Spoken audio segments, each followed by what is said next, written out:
Everyone knows what. Alrighty, we will call this meeting to order, and we have four park board members here, so we have a quorum. Gio will just check and see if the agenda was posted 72 hours before the meeting.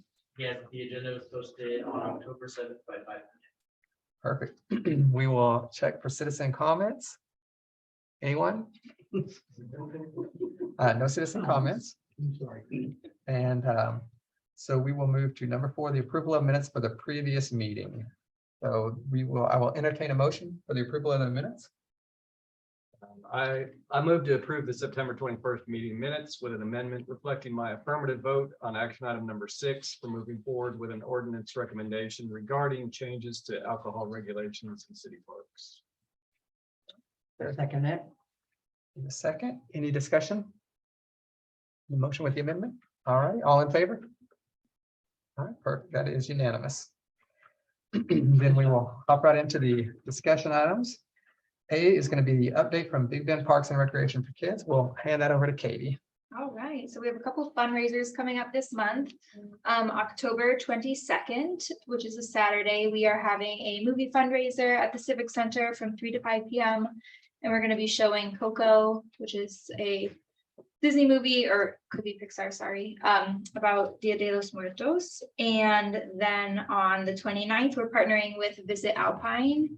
And they're putting on a fall festival that Alpine Police Department is giving away pumpkins. We're going to have a hay set up. There will be face painting and different games. And that is at the Visitor Center. Perfect. Visitor Center. Yes. Is that with Heather Yaden? Yes. Awesome. Yep. That was October 29th. Yes. What time? It is from 11 to 3. And movie fundraisers at the library. It is at the Civic Center. Yep. Thank you. Perfect. I guess one question I was going to ask, on the movie license, that was an annual license, I believe. Yes, and we renewed it in May. We had a meeting and we'd all agreed to renew the license, so we should be renewed for the year. Perfect. And that's from April to April, you said, or what? I'll check with Marcy because she renewed it, but I believe it could be May to May. I'm not exactly sure when it expired. Okay. Cool. I guess, any questions for Katie on that, or? That was great. Perfect. Then we will move into the next item, update from Keep Alpine Beautiful. So Adelina could not make it to the meeting tonight, but she did send an email. So she had for November scheduled November 4th and 5th, a tentative tree giveaway. I think that is the Apache tree grant one, but I don't know. She hasn't received grant approval on that one. So they have it in there, but they haven't received grant approval, I believe. The week after that, November 12th, there will be a tree planting with Big Bend Conservation Alliance. I think that they are working together and to get a project out here in the Alpine area. That is tentative depending on grant approval. So those both are tentative. And then she was working on scheduling a downtown tree trimming on that same November 12th.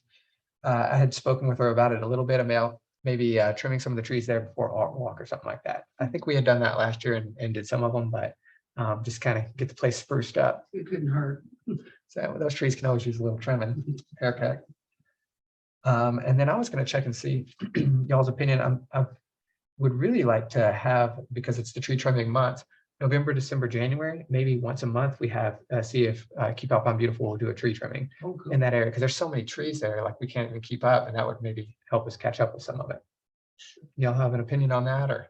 I can help. I think it's a great idea. Yes, perfect. I love loppers. Let's go. I know. Lop it all. Is there anything that you guys would like to reach out to Adelina on, or any ideas y'all have?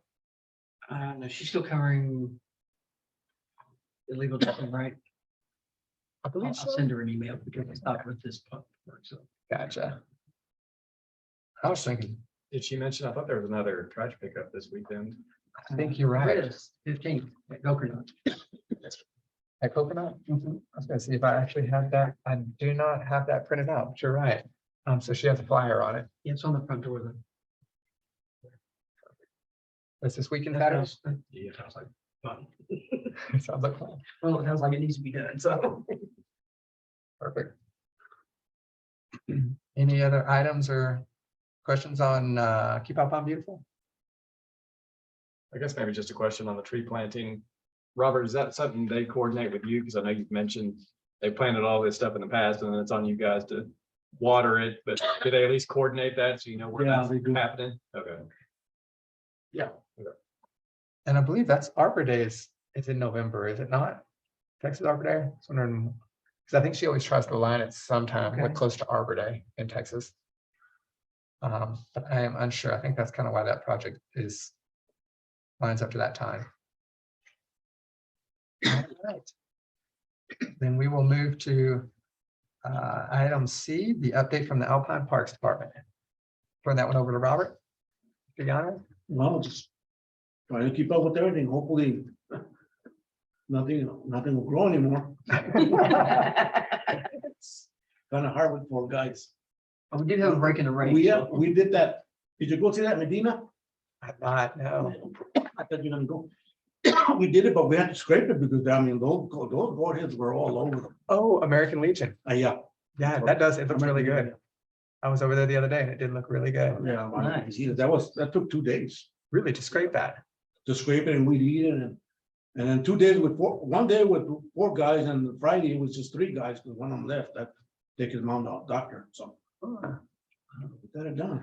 very good. It looks good. Pockets come such a long ways. Yeah. And we're just a patch of dirt. That's true.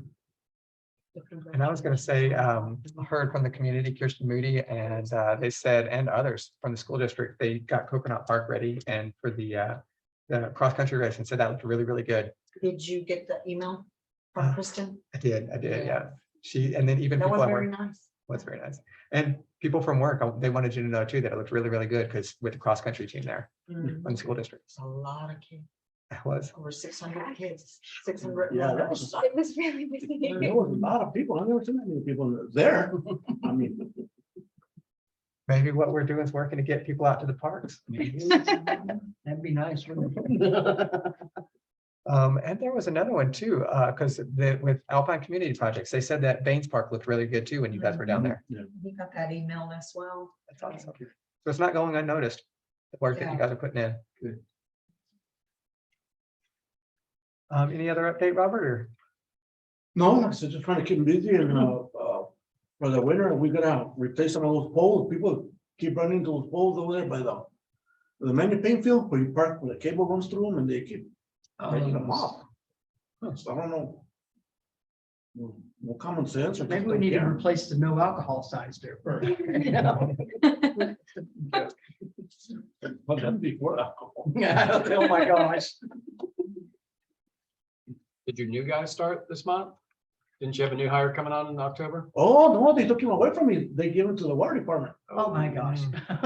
Well, He didn't really want to go over there, but you don't have any people either. So.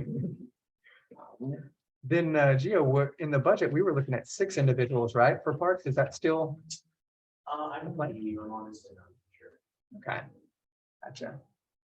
So I think that I was, think that's right, because I think it was supposed to be that higher plus Yes. a budget for another. So then are you guys still looking for people? Like the positions are still? Yeah. open? Sorry to hear that. I mean, good for water, but doesn't help you.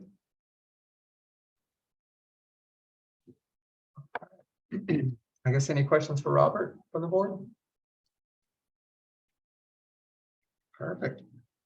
And Robert, I'm going to ask you a couple questions on some of these other ones too, just to get your opinion as we kind of talk through these. So the next item is D, discuss with city staff regarding procedural items, questions, and recent parks and recreation related items. One I wanted to throw under there was merging beautification and environmental board with the parks board.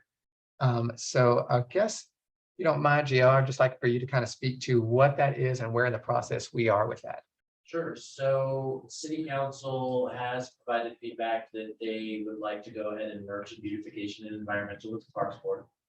The beautification and environmental was established around 2010 to 2012 and really has never met. If they have met, it's very few times. The city council is entertaining or considering a proposed ordinance at the next meeting. It'll be the first reading of this updated ordinance concerning boards, commissions, and committees. And that ordinance would combine beautification and environmental with Parks Board.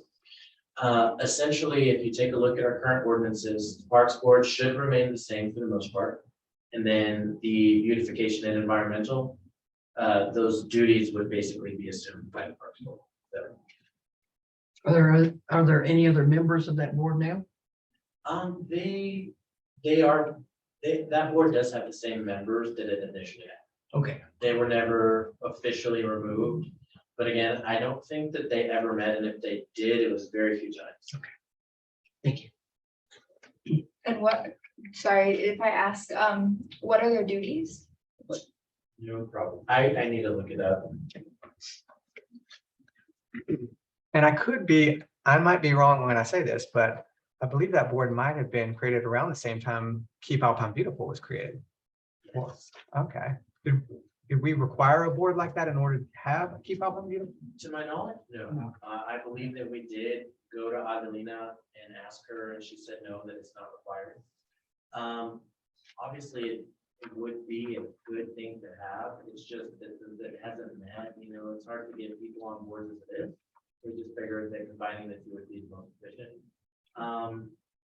Let's see, the criteria for the committee would be to review and evaluate conservation, development, and concerns, inform and engage citizens in environmental issues, develop and implement land protection techniques, educate the public on issues relating to environmental concerns, advise the city council and city staff on issues that are relevant to environmental concerns of the community, promote preservation and conservation efforts within the community, evaluate programs and issues that have an environmental impact to the community, and oversee planning of open space and development in smart prohibition.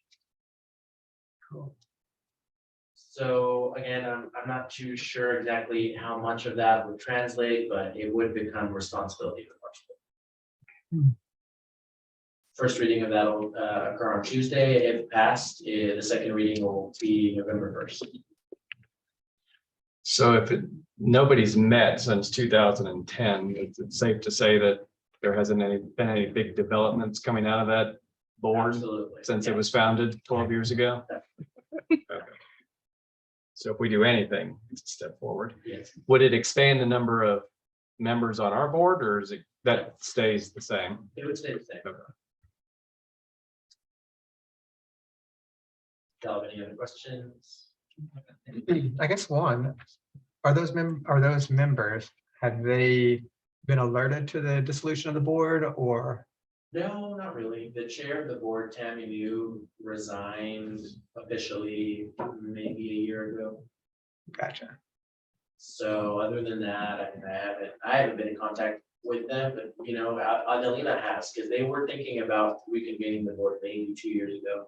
Adelina did some work, reached out to them, they were going to, and I'm not too sure what happened there, because they never did. And if someone was on the board and wanted to do something, I'm assuming they'd reach out to the city to start something. Absolutely, I mean, they're certainly welcome to, there just really hasn't been any progress the way that it is, so council thought that it should be combined. And we have one open spot? War two. Stick them all in there. Alrighty, any questions on that one?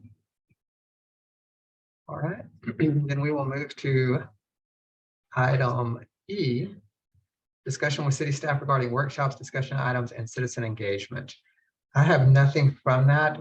We put it on here each time though, just in case you guys had anything you'd like to ask Gio about for workshop discussions. I guess the one thing I might put in here, which it actually follows, is when we're looking at festivals and the permitting process and everything else, I think we'll look at, for that, we'll basically get a clarification of what we're tasked with this time. And then we may set up some workshops or something in the future, because like 4th of July is Kiwanis, and there's some other people that may have events at the parks, reach out for them and get some of their feedback on, putting in permitting and stuff like that. Just kind of like the alcohol ordinance, see if anyone is vocal. Okay. Okay, then we'll move on to F, Discussion with city staff regarding festival and event planning processes that utilize city parks. So I guess, Chia, do you mind speaking to that one a little bit as well, just to let us? Sure. Part of the resolution that was passed in January by the council to the Parks Board was with possibly doing festivals and event permitting. Currently, there is not a process in place to approve or permit events in city parks. Part of this would be establishing perhaps a small, medium, and large event permit process and procedures. And it would also establish what organizations or organizers must follow, guidelines and other information pertinent to events and festivals within city parks. So the alcohol was actually pretty much a part of that. So y'all have already made, y'all's recommendation on the alcohol not to move forward.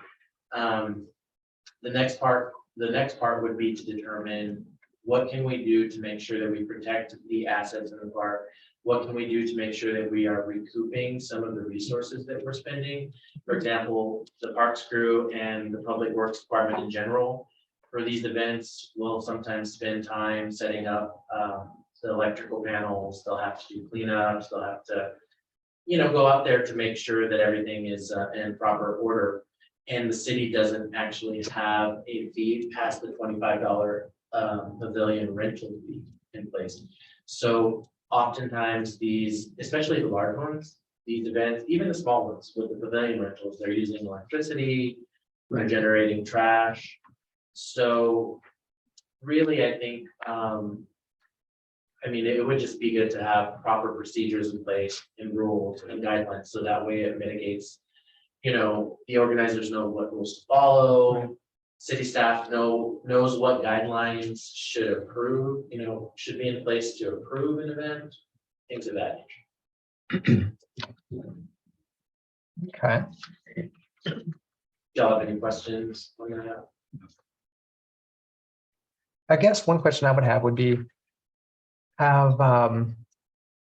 just like when we had the issue with alcohol, have any groups reached out to kind of clarify this, or is the push for this coming from the city or from users that are wanting to utilize the park for a festival? It's coming from the city, but again, it's mostly to implement structure, guidelines, rules, things that'll protect the parks, recoup some of the costs that it takes whenever we have a public works department out there cleaning up for the electricity that they use. For example, perhaps a deposit, if you know what I'm saying, rental fees and things of that nature. So it is coming mostly from the city because we're doing it free of charge. There's no official structure or process. It's essentially just up to the city manager. And we're trying to stray away from everything just being at the discretion of the city manager. We want to make sure that there are processes in place or guidelines that the city manager, whoever does the approval, need to follow. I agree. Does the city have an informal system currently? Like, so when the Kiwanis are going to throw on the 4th of July, then I'm sure, there's a police presence there and everything else. Does the city have an informal process already that we could kind of look into to say, okay, there's going to be an event, check mark police, check mark trash? So see, that's a great point. That would be something that y'all would want to consider, whether or not we would require security. If the event organizers could provide the security, or if APD has to provide the security, Okay. whether we, whether that be part of the approval process, because, APD would have to have additional staff on patrol. So within that would require the approval of the chief of police, questions like that. We do require that renters of the Civic Center, if they're serving alcohol, they have to have security provided by APD at $60 an hour for 2 officers for the duration that the alcohol served. Previously, it was required, period. But in the last ordinance revision, we made it so it's only when alcohol served. So those are things to consider, certainly.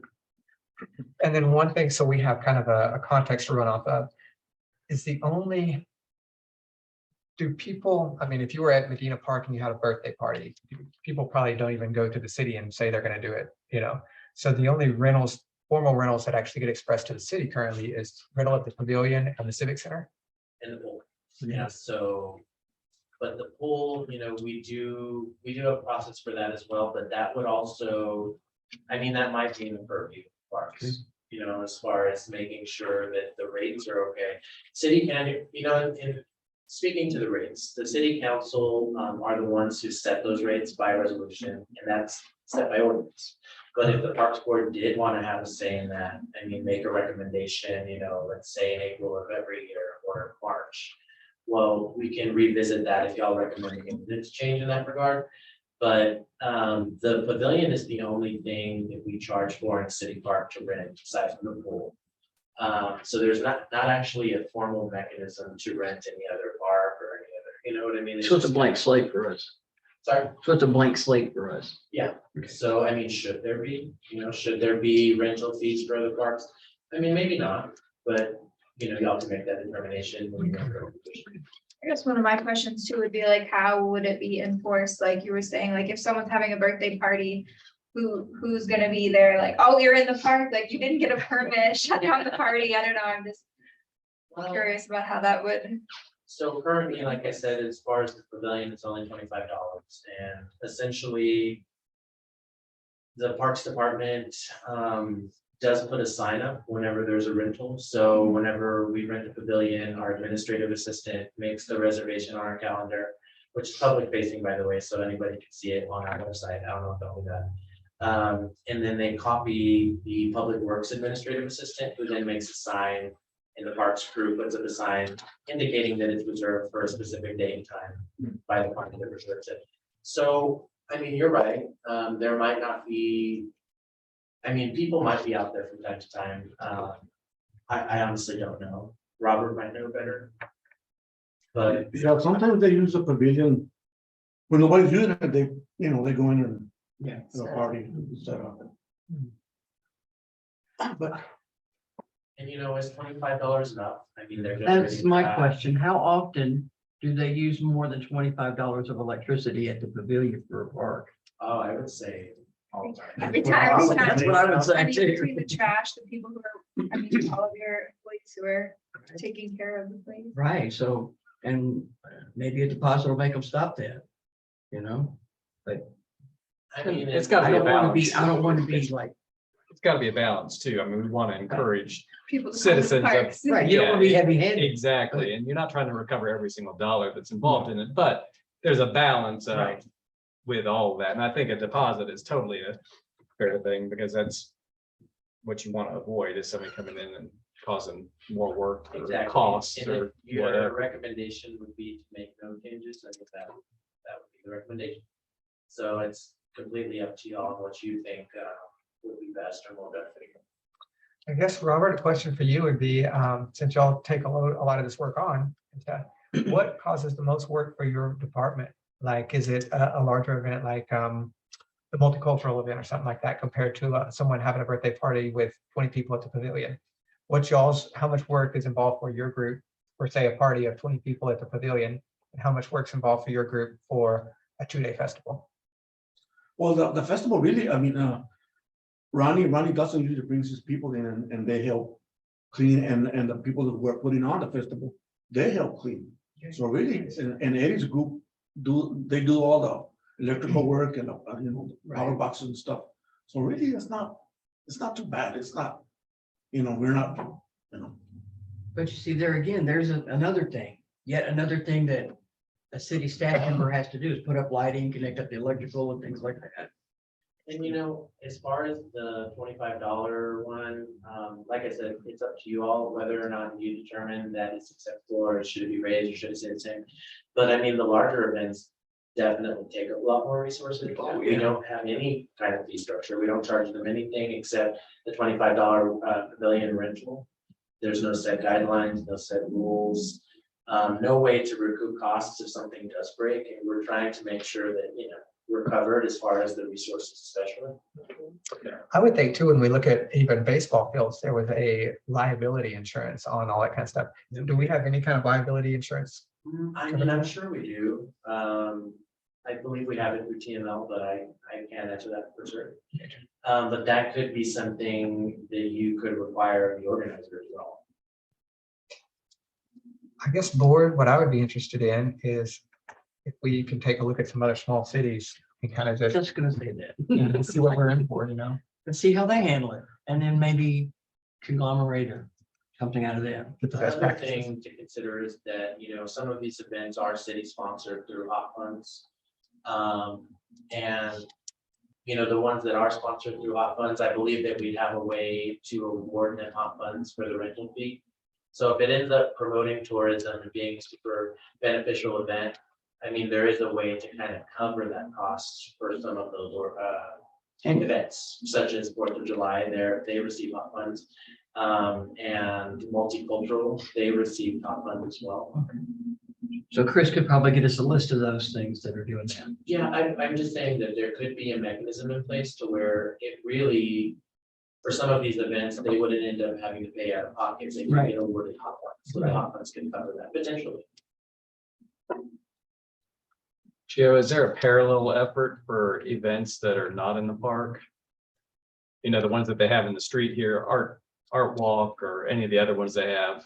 And that's not really in our purview because it's not in a park, but I know in some of these other discussions, it seems like it's handled pretty informally as well. So I guess it seems like you'd want it to be handled consistently, whether it's in the park, whether it's in the street or whatnot. Right. So I guess my question is who would be in charge of that, or would you look to this and then maybe use that to shape? It could possibly Others. be tasked to another board, like maybe the advisory board, potentially. It might even be something the parks could look at. I mean, we have Old Town Square, for example, downtown area. I don't think it'd be too far fetched, but it's not something that's come up yet. And certainly at the council level, they can, or the administrative level, I mean, we could work on something and present it. Yeah, I just hate for there shouldn't be that big a difference from But a you're city completely perspective. right. Yeah, I mean, we should have general event permitting. The PD does currently do parade permitting. So there's that, but there's still a lack of official guidelines implemented by ordinance, which is what we would, Yeah. ideally want. Whether you charge or not, there needs to be a process. Exactly. So with the Spirits of the West, when they shut down 6th Street there, is there no cost to that? No. Okay, so that's, They are also a hot funded event as well, so city sponsored. And what about Art Walk? They're hot funds as well. They are hot funded. They get hot funds for their event. basically. Well, no wonder we're not making money. yeah. Well, and the question was, if that could be fully offset by hot funds are always specifically geared towards, they have to put heads in beds and everything else like Right. that. But if that rental cost fee, even if it was something like $1,000, that brings in $1,000 that are now refunded outside of the HOT stuff, Right. so that they could be used for something. But you would be, 1,000 might be a lot of money for someone that's not a HOT event. Yeah, but how many large events do we have in the parks? Not very many. No. The They're ones not. that we do, really well planned in advance and have applied for hot funds. So Kiwanis do it every year. Multicultural didn't apply this year, but I mean, if somebody wants to have an event at the park, I mean, certainly an option for them. So the benefit there is that the organizers wouldn't necessarily be having paid out of pocket. There's an alternative.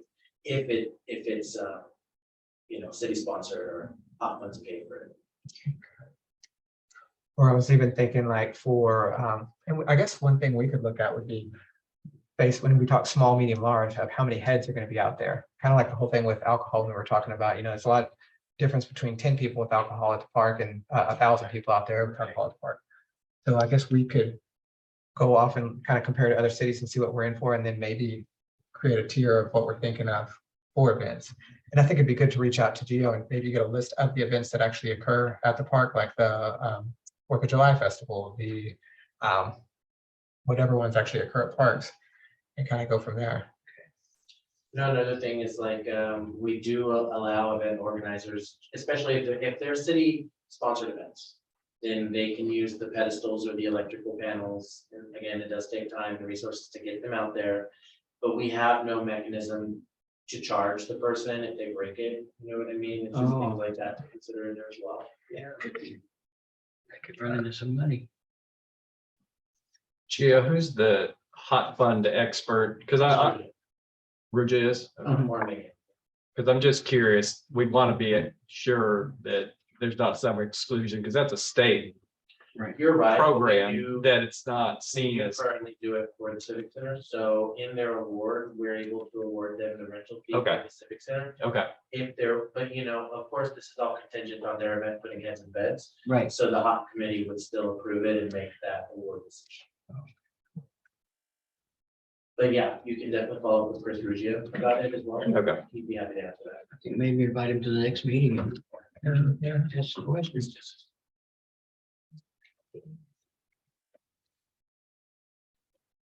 All right. Any other question from the board on that one? Robert, did you have anything that you'd like to mention on it, or? You're good? I guess then if we can, as a board, kind of maybe find one city to kind of compare, just come back with some best practices that we think that would integrate with our plan on this for the next meeting. Now that we kind of have an idea of what we're looking for, maybe a couple examples, and then we can hash out what we're doing. I think Ben's already found one previously at a previous meeting. And I was going to say too, I think, Katie, before you were on the board, I sent out an email and it had a list of all the events, pavilion rentals over the year. And it'll show you what days they are. They're always on the weekend and they fall more in the summer. It really dies off in the winter and all that kind of stuff, but we could see when those pavilion rentals are getting utilized. Because one thing we had said was $25 for the day. And we had spoke about maybe a AM PM version, so you can get it in the morning or the afternoon. Yeah, and I think it should be $50 a day, but that's just me. And I think there's a big difference between a birthday party with 100 people and a birthday party with 10 people out Right, there. and you could go accordingly. Perfect. So we'll look into that, I guess, and come back with some ideas. All right. And we will move on to G. So discussion on park prioritization for maintenance. So that is one that we spoke about. We could go out and look and kind of think of a park that we saw and any ideas you guys had concerning the parks that you did. I'll 100% admit I didn't have much time to go to the American Legion. Is there anything you guys would kind of want to mention on that at all, or? They just cleaned up the park that I was gonna do, so it looks really good now. I was gonna say, I was looking at Centennial and it looks, it looks good. So I just Yeah. don't really have anything to be like, wow, like this needs to be taken care of. Ben? I'm saying my park was Baines, and I went there right after the guys cleaned it up before the event that was out there. So, Right. but the challenge is trying to find things that you can dial back, right? That's kind of the whole point of this. That's a tough. It's tough. Yeah. So saying that, because you pretty much hit the nail on the head there. There are a couple things I was gonna do. I kind of pivoted on this where initially we were looking at the idea of on a scale from say 1 to 4, what parts of a park are going to require a lot of treatment and what are going to, are just native areas. So you don't have to mow them as much and everything else. I started looking at El Paso and I looked at Dallas a little bit, 2 communities way different than us, but what El Paso does, and I can pass this around, that there's those cities basically mark everything. So they take the guessing game out of it for the Parks Department. Here's a list. They have a 4-page list of native trees that you can actually have. And it separates it into large trees, medium trees, shrubs, the turf you can use, all that other kind of stuff. And it's all native. So it's going to be Right. native to the area, nothing that requires a lot of water. I don't think it would be something too difficult to come up with a list like this by going to the Native Plant Society here or anything else like that to come up with something. And this tells you, this even lets you know where site-specific restrictions, like you can't, it has to be used at ponding area, or can it be used in a median? Can it be used in park open space or ornamental landscapes? So plant people know a lot more about this than I would. But I was going to see, what is y'all's opinion about maybe getting a native tree list? And then even you, Robert, on having a list, like when we come into Pueblo Nuevo, which is going to be a new park that we built, then we can't just go in and put, a spruce tree or something in there that may not, be to the area. We're using Or different more ones. mountain cedar trees. We certainly don't need that. So do y'all have any opinions on that, or No, I think that's a good idea. good idea? Yeah, I mean, I think that's good I mean, like you said, it applies to anything new, Yes. but yeah, I'm mostly for new. It's not like we're gonna go back and do a bunch of. You're Re- not gonna go re- rip re- things rehab. Chop down out, like, trees or not nothing, no. needed.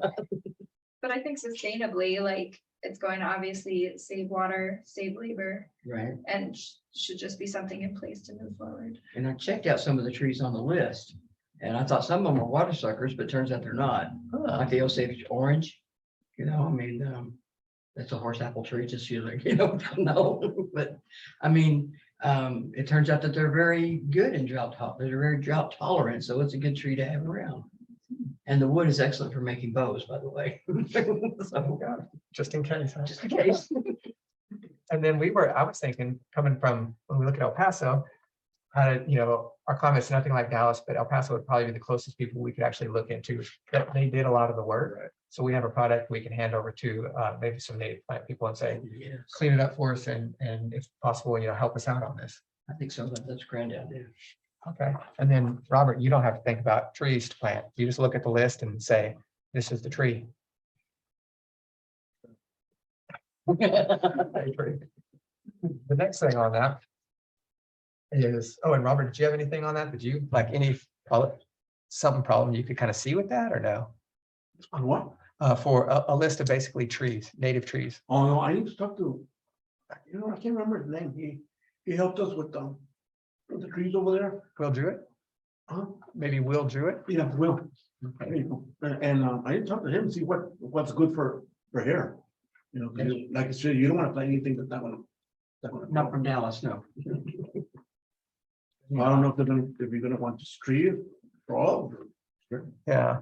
But I do want to have them on bubblers on a drip system, because if we keep getting cut off from the water, I mean, they're gonna die. I mean, some of them over there, you gotta look at them. They're not doing good. The ones in the parking lot? You know, the ones at the Coconut Park. Because every year we get cut off, and the sprinkler system is what's watering them. But they don't have bubblers, and these, I want to put bubblers in case we get cut off, they're still gonna get water. Yeah. So, I also think you should put rain barrels on the gutters of the pavilion. I mean, that'll water one tree at least, just so you know, and some rain catchment devices somewhere. Because then you could use, like this last storm that we had, you probably could have got, 500-600 gallons out of that. The city needs to do much more water catchment. So. And that comes back into, so then with that kind of look at the plan aspect of it. The other one was this design and construction standards for park facilities. So City of El Paso Parks and Rec Department has an entire 80 or 100-page thing of design and construction standards for park facilities. I don't expect us to do a 100-page thing on that, but 40 of it is literally play equipment, so kids, for the liability of kids on play equipment and all that other kind of stuff. A lot of these places have, they'll have the Parks Department have to go get trained on it and all this other kind of stuff, because I'm sure they're the liability of it all. What I found most interesting on this, though, is just a simple part of the table of contents goes from a general introduction to irrigation, turf, infrastructure, Wow. and park amenities. So basically what they're saying is you go from irrigation underground, turf on the ground, and then everything above the ground. And that's how they design the standards for all this. So this is the one that I think, I don't think we've spoken about it at a meeting yet. No, we haven't. Rain barrel stuff or the rain. Just initially, but not putting it anywhere. So that would be, and Robert, your opinion on this, I spoke with Megan about it just a little bit, just to let her know of the idea. In these design standards for El Paso, when they come in and do a new park, they require it to be compatible with their site-wide specific irrigation system, which was whatever the rain company is. Rainbird? Rainbird, yes. And they have one called IQ4 and another one that I can't remember the name of, but it's basically a server, and you can have multiple sites around town that would all work off that one irrigation system. So I was going to ask can you speak to how we're currently set up for irrigation within our parks? Like do we have some manual hand watering, some timers? What kind of timers are those? Like, are they manual ones you turn or? No, they're battery operated timers. So, they're 7 o'clock. So kind of like what we might have at home where it's on schedule. Yeah. And then runs, okay. The schedule and time and. I don't know, I don't know what Johnny's up to, but he said, are you guys watering the international? I said, no, it's fine. We had a leak, so the water's been out for 2 weeks. Why could have sworn you got it? Because it just rained, when was it Monday? Mhm. Are you guys watering? I said, no, we had a leak, so we turned off the water. Well, I saw, you guys wanted it. No, you must have seen the golf course because everything's been shut off. And then we shut off the water because of the track meet of the, you know. And we forgot to turn it back on. So I said, I don't know what you saw. I'm You gonna got kinda go way out mad. on a limb here and ask if there's a software system controlling the So there's sprinklers. no centralized software or anything else. Okay, good. I liked what I saw in your email. I mean, specifically the leak, what you were talking about. If there's a leak, then it can tell you where the leak is and you can shut that part off. And the rest of the park still stays on. It's like, It's pretty fancy stuff that they have in some of these areas. So what it will do is there's sensors along it, and if there is a leak, it will email the person to let them know of the leak. So I don't know how long it would take for you guys to possibly find a leak. You probably have to walk by it or, see the ground bubbling up or anything like that. But this would alert you to the leak. The other thing it does is it measures, there's weather, not weather vanes, but it will measure the weather. And if there's a lot of rain coming in, it will automatically throttle the amount of water that comes out. Yeah, the one at the park has that, but, I mean, we never use it because, it doesn't rain that much.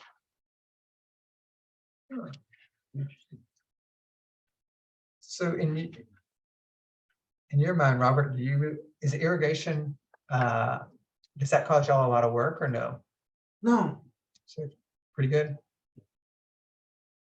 Is there a lot of difference in the parks from, say, the bubbler system at American Legion compared to Coconut, compared to Medina Centennial? well, the bubble is a lot easier. I mean, that's all you're watering is trees and shrubs. And it's just, and those are set on timers. So, And who installs all the irrigation? Your group? the one that American Legion, the water department did those, Cynthia Holly or something like that. Hollander. Cindy Hollander, yeah. They did those. So, and at the park, it was at the Coconut Park in the Baines. We did all the trenching and laid down all the pipe, and then the guy from Midland came in and installed the timers. So,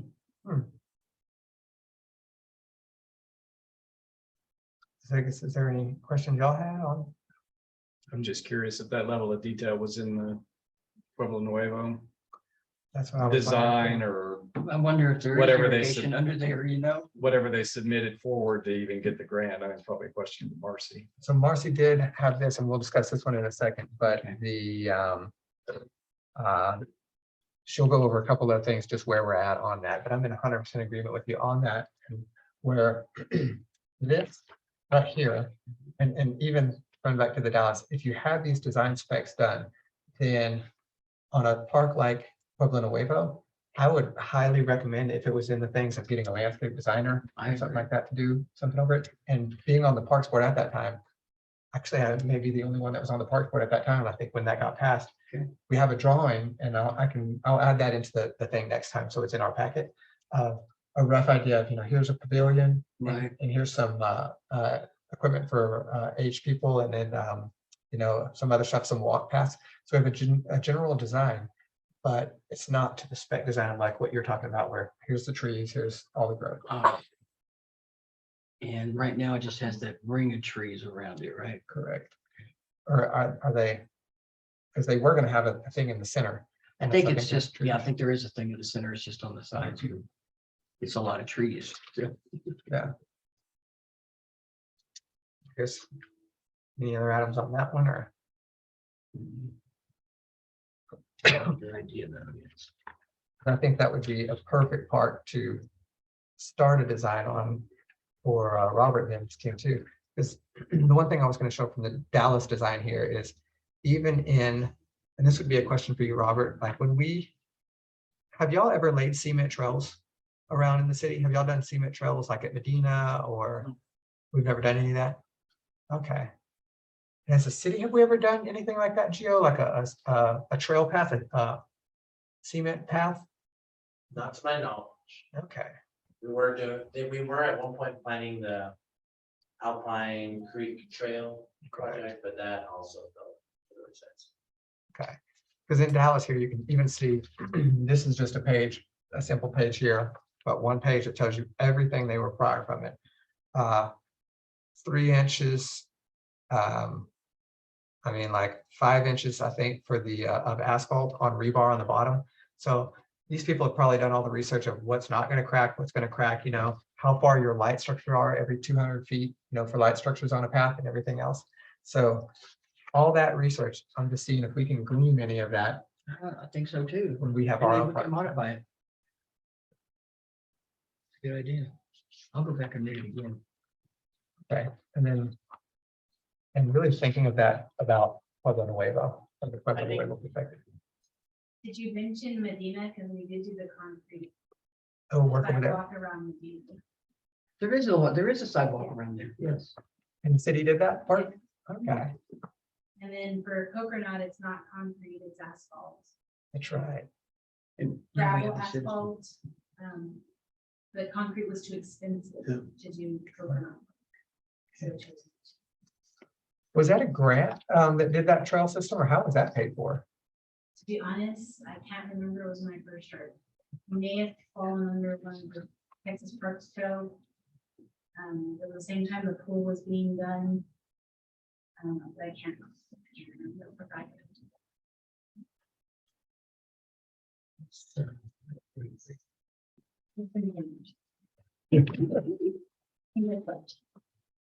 You're allowed to forget that. And speaking to some of these specs, like an 80-page, 100-page thing, I think is, you know, huge, way too big of a lift for anything that we would get around to. But that's why I like the El Paso one of where it said irrigation, turf, and then everything above ground. That works. And if we could just somehow write out specs or get our own ideas of what we want for the city of Alpine from the irrigation side of things.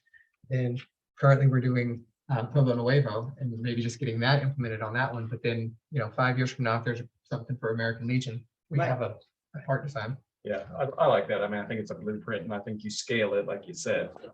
Like maybe for us, if they had 100 things under it, we'd have our top 5. Yeah. I mean, obviously our resources, our dollars, our people, our ability to even define specs is Yeah. way less. So I think as long as you scale it, that it's a great idea. And you got that blueprint and One thing too, I was gonna say, so y'all know everything. I know that talking to Marcy, she said a lot of times larger cities will put these packets together because they have such large development. So basically, this is provided to the developer when they're coming in and, you know, they already have their specs and everything else that they're doing. But one thing I was wondering is seeing that it's El Paso, if we ever have like Pueblo Nuevo, I know at the school, for the high school, that company's out of Dallas Right. and everything else to come in and do a build like that. So Pueblo Nuevo, I don't know if it's going to be done by local people or maybe people, a team that comes in from El Paso or whatever, but they may already be knowledgeable of these design specs from El Paso. Coming back to that too, they had specs in for the water system, which you would really love. You have to come up with ideas that are going to water 1 inch or less. So bubblers and stuff like that, 1 inch or less in those areas. But they figured it all out. They've done the work for that kind of stuff. We know that we're a climate somewhat similar to them. So we can lean on the knowledge that they have for, you know, drought tolerant stuff. and everything That's else. great. That's great. Yeah. Just get all the information of theirs and we can just tailor it into what we need. And I did speak to, oh, yes, ma'am. Just want to add, when it comes to the designs and all that, when we go out for RFPs, we do follow the state laws and send it out to the newspapers, our website, but we're also allowed to invite people. So Mhm. when you have a developer from Dallas come in, we can actually go out and send our RFPs and our requests to specific designers, specific builders, and that we may think, okay, they have an invested interest because this is their livelihood. This is, you know, they focus on parks, they focus on landscaping. So that's how you kind of draw in someone more specific who deals with this on a daily basis. So one of the things to think of as you've been talking is you reached out to El Paso via, internet and found some information from them, but if they list different people, different vendors, then we can harvest that information and we go out for RFP, say, hey, we heard you helped El Paso. Right. Can you help us? Nice. Another idea. That's great. Would Pueblo Nuevo ultimately go out for RFP to actually? So we've been actually talking about that, and Robert was at that initial meeting, and I think it is another item on your agenda. Okay, sorry, I didn't mean. What's his name? But I don't want to jump all over the place. Well, and that one, for that, I was just gonna basically read the email that we have from Marcy here for that. So I don't feel like we're really, it's next, so I have no problem if you want to mention anything to it. So we have discussed it. We are required for certain things to go out for RFP, especially if it's gonna cost the city more than a certain amount of money. Playground equipment is not cheap. Right. We've talked about the landscaping, having maybe someone actually come in and design it a little bit with more of the specific types of grass, the specific type of plants. I know Darren did talk to me about the sprinkler and the irrigation. When I looked at the project, I didn't see like a very in-depth specs on irrigation. So maybe that is something that we would go out for an RFQ, which we ask for qualifications, who's qualified to do the project. But we have a small pot of money. And so we also have to understand that if we want to focus on certain parts of the park instead of the whole big plan that we submitted 2 years ago, or maybe we amend it to focus more on some of the items we are more interested in, I guess, the irrigation, something more needed for the area and maybe less equipment. Or maybe we don't go with the concrete walking path, we go with the gravel. So that kind of plays out as we're getting the information back on the project. 2 years ago, the cost of things was one rate, Right. it's changed this rate. So we're looking at maybe possibly having to hire an engineer, a landscaper, and then of course, some of it we'll do internally. That's part of our match, in addition to the funds that we said we would provide. So in the long way around, yes, we will go out for RFPs. Okay. Because we definitely want to get a good system that's dependable and we don't have to keep coming back and having Robert go over there and Band-Aid it all the time. And this is a perfect time, Robert, I believe, to just really create a system from the ground up that you get input into on maintenance. I mean, the maintenance aspect is going to be built into the design as opposed to post facto, planting grass everywhere or something. But if we do come back and amend that project, I think it'd be really, really nice to maybe have a workshop or something and call that community and area out and say, hey guys, we're talking about amending this project and this is your neighborhood park. What is most important to you? Like a walking path is, like you said, it could be $50,000 for playground equipment, which is, at an eighth of the budget right there. Right. Maybe they would prefer a walking path around it, an organic walking path or something. So I think since they're going to be the ones using the park, if we can reach out to get some feedback. And then I was going to mention too, following up with on Megan's idea, or what Megan mentioned was the building gentleman that is with the city. I can't remember his name, Bill. Mr. Devaney. Devaney, yes. Spoke with him briefly, really nice guy. And he was saying that the city, all their design specs and everything else are from the International Code of Design Specs, I think. So that's what the city uses for everything. But he came from Baytown, I believe. Right. And he was saying, so he's very accustomed, everything that they did there had landscape designers, and it tells you where every bubbler is, where every tree is. It's Right. all in the design of what it is. So you see that end product there. And I think that's why it's probably not cheap, but they design all the absolute thing to it. A park is permanent. So I think it's very important to measure twice and cut once, but Yes. And even if you just had a big book with all that information in it, it's a step further, then I think, so what I'll do, I'll pull all the old information we have from Pueblo Nuevo and bring it next time so you guys can see the maps. Okay. And then we'll see if Marcy can show up and kind of let us know her thoughts on it as well. Excellent. That'd be great. Did y'all have any other items for the park prioritization and maintenance? Then we'll move on to discuss process and updates on the Pueblo Nuevo project. I'll start by just reading the email that we have here. So, all right. So, updates on Pueblo Nuevo. City staff was sent an official agreement on September 26th of this year from Texas Parks Wildlife Division for the Pueblo Nuevo Park Development Funding. So that was official agreement on September 26th. Staff met September 14th to begin preparing for the project to kick off. Next internal, I'm assuming that was Robert and city staff. That was water utilities, streets, it was Robert, Marcy, finance. Pretty much anyone who will have an invested interest in this project. Nice. Preparing for the project to kick off. The next internal project meeting is anticipated to be scheduled before the end of October.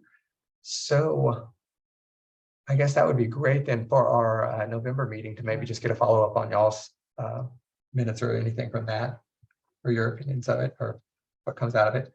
Next steps include finalizing and posting RFPs for playground exercise equipment, concrete design build work, and landscape materials. So RFPs for the playground exercise equipment, concrete design build work, and landscape materials. Concrete design build work, it's going to have a center section in it, and I think that was going to be like a little meeting area, and they would have I believe something maybe shorter than this table where you can kind of sit on it, or kids can kind of sit, maybe goes up or down or something like that. Cool. But I'll definitely post that map so you guys can see that. I might even just send that out, and that way y'all have Yeah. it before then. We don't have a solid understanding of the time frame yet. Hope to soon. Working on all of the logistics now. We needed to wait until the official agreement was given. So that is done. That's what they've got for that. Any questions on Pueblo Nuevo or input you guys would like to make? No, I just don't want it to be another coconut, you know, it needs to be something by itself, something different. And from the drawings I've seen, it will be. And hopefully we can adapt to all the stuff that we need to get in there. That's my only concern. Gotcha. You guys? Okay. I'm excited to see the design. All right, then. And on that, I think Mesquite was really involved in that one too, if my mind still there. So maybe, even at the next meeting, we might post that that's going to be on the agenda and have her come out and maybe just talk about her ideas for the park. Sure. Kind of catch us up because she was involved in the design of kind of what they were wanting. Kirsten was great to actually have a meeting out there and get a lot of feedback. Okay, move on to discussion with city staff regarding the upcoming budget for the Parks and Recreation Department. So this one is at the very back. So we don't have the budget here. I was thinking about putting the actual budget in for the next agenda so you guys can see it because we have an adopted budget, I believe. Beautiful. So I kind of wanted to do this, and the NRPA, I think National, whatever that organization, park organization in there, has the way you can kind of compare your park, because if you're rural or non-rural, there's a website you can go and kind of get all the statistics of all the people that take a survey. And this is comparing us to the lower quartile, upper quartile, and the median on these parks. So I wanted y'all to see this data and just kind of go over it so people know what this is. So residents per park. So we have 11 or 12 parks, can't remember. 12 parks. So 12 parks, so 12 parks for about 6,000 people. We're right at upper 5,000 people. That turns out being about 537 people per park. Even on the lower quartile, there's 761. So we have more parks. We're over parked for a number of people. So someone paid the fine, right? But acres of parkland per 1,000 people. That we're actually pretty standard with, 6 on the lower quartile in there. One thing to say about the acres of parkland per 1,000 people, there's 12 parks, 24 coming from the master park plan, 24 of those acres are coconut. So it's true. So out of your next 11 parks are only 10 acres. So when we say we're over parked, we basically have some small parks that are considered park and several small ones. Exactly. Annual operating expenditure. So that 452 is what I pulled, and that does not include the 75,000 that is earmarked from the city for the Pueblo Nuevo project. So I believe it's actually over that. It'd be around 525 maybe-ish. And that was a capital improvement. So I took that out because that's not really a year-over-year thing for the cost of the parks. Operating expenditures per capita. So how much that 452 divided by our 6,000 turns out to be about 77, which is on the lower quartile end. So that's something for you, Robert. you'll love this, is that the upper quartile areas, so the ones that spend the most money, they're spending $226 per person to work on their parks. We're at 77, and the lowest 25% are at 68. So we're a little over, we're probably at the what, 25 to 30% mark on what we spend for parks. Now that's very, that can take this data for what it is, because that could be the density of people or anything else like that. You have a lot, your per capita is going to change that a lot, rural compared to urban. Miles of trail, we did not have any of that, but that was listed in there. Full-time employees, we're going to have about 6, hopefully. That would be lovely. And that shows our full-time employees per 10,000 people at 3.5. The lower quartile end is 6.4. So in theory, we would still be, even with 6, understaffed, which, I mean, but I didn't know how to rectify that one because, the costs are up there anyway. And your The next one really gets Yeah, me. this one, operating expenditure per park. yeah. Yeah. Because we're in the median quartile plus, Yeah, and I don't know, if one big park and then the 11 small. and the per acre park shouldn't matter, like, because we're not doing it per park, because that's a weird number because we have, 11 parks and Coconuts, all of it. So the only thing on that I could think of, the majority of cost from the city's perspective is a labor cost, is it not, in parks? Yeah. And what doesn't jive with that then is if labor costs are your highest, and yet we're still understaffed at 3.5 when the smallest is 6.4, I don't know how that works. I don't either. So if you're looking at the budget numbers, like the actual budget, not the actual expense, the labor expense is lower because we don't have the positions filled. Oh, So if you're looking at what was budgeted, that's being budgeted at a fully staffed, paying all the benefits, everything. So if you take those same numbers and do what was actually spent for the year, it will change. Is that usually y'all over budget then? We Just to don't cover? over budget, we just don't hire. well, that's not all on you. Okay. So we budget for the number of positions. Okay. And then we hope to fill them. So at any one Gotcha. point, he had another employee, that employee resigned. So then you still have the original budgeted amount, it's just not being spent. Gotcha. So ideally, we don't touch the salaries unless we need to at the end of a year for an amendment to the budget if they go over, they had more maintenance than they needed. Because you want to have a full staff. I'd rather have a full staff and work within the needs of our maintenance than not have that staff, because they are, for the Parks Department, the biggest aspect. The labor. And this year, you guys budgeted for 6 staff. Last year, any idea on how many staff were budgeted for? 5 were budgeted, he ended up with 4, there's 1 left. So we added a new position for this year. Gotcha. So ideally, he has 2 vacancies right now. Gotcha. Okay, and then the operating expenditure per FTE, we were on the lower quartile end on that. But we're not off the map on any of this. No. And that revenues per capita. So that was one thing on revenues per capita. Our only revenue is the pool and the civic center that comes in from, I believe, the park side. The pool, the civic center, and the pavilion. The billion. Gotcha. Your pool, if you look at the operating expenses for the pool, what comes in for revenue actually balances out with the expenses to them. It's really not a money maker. But is that under parks too, the pool? Yes, I think you it's just parks leave and that alone. recreation. Just leave that alone. And yeah, we're not a profit, company trying to make profit on all this, but that $4 there does show you that even the lowest quartile was double that. Right. So that would recoup some of the cost, which is exactly what we're talking about when we talk about the festival permitting and Right. the other stuff. So that's what I was just wanting to show you guys that and see if y'all had any opinions on that. Or What'd you say the acres of parkland was? I want to say about 35. And 24 of that is coconut. Is that including the new land from Pueblo Nuevo or? That's a good question. So Pueblo Nuevo's always been a park. It's just never been developed. Right. Gotcha. And that this data was pulled from the master parks plan. So I think that is there.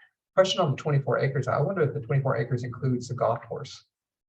That it might, because we do own the golf course as well. It is city property. We just don't own the 9th hole and the country club. Do we own all of it or just part of it? We own, except for the 9th hole, Mhm. and then it's the one right up against the, I guess it used to be an old hospital. Uh-huh. There's a section there, and then the actual where the country club sits, the building itself. We don't own that, but we actually own the rest. They lease the property from the city. Ah, Is that a 100-year dollar lease or? It is a 10-year, $2 a year, and then it does have a maintenance kind of agreement. It actually comes up fairly soon. I don't know. I remember How, seeing some of the older meetings too, or, past meetings and the golf coming out, when the water was an issue and everything else, the city council. That was an active group of people. So yes, it one of- was because there's no free water anymore. One of the things that the golf course does get from the city is the effluent, when we can provide it to Right. assist with the watering, to also cut back on how much potable we use. Who manages the irrigation system for the golf course? The golf. Okay, and that's a separate system coming from that effluent water and their own water. So the effluent is separate, can't be combined with potable. And then they have another system for the potable. And is it very old? I remember the Marfa one, and they were talking about putting one in. It's an older irrigation system, so they had issues, with leaks and stuff like that, I believe. I'm not knowledgeable on if their irrigation system, I've never heard of it being replaced or fixed in the past 10 years. If they do have water leaks, I haven't seen the golf course torn up for them. So They're not probably mentioning a it. good thing. But if you drive down, you'll notice Fighting Buck, we do have a main line Right. that runs in that area, and that has had to be fixed. But that's in the creek. So you see a pipe kind of go through the creek. There's actually a main water. How wide is the main? 12 inches I or? believe that's either an 8 or 12. Is it a 12? I think so. Any questions you guys have? Right. Then we will move into action items, which there is none, and going to board comments. Any board comments? No, thank you for coming. I was eavesdropping on the thing. I just didn't want to like blurt myself out. Good. Katie, any comments? No, That's for me. All right, not for me either. So I will entertain a motion to adjourn. I will second it. I move that we adjourn. All right, second, any discussion? All in favor? Thank you. We need to get something controversial back on the agenda. The people out. It's a little depressing. I don't know. How about the daily entry fee to all parties? Yeah, that'll get them out here. That would be interesting, get a annual pass. There you go. Park pass. Utilize all 12 parks for $50 a year.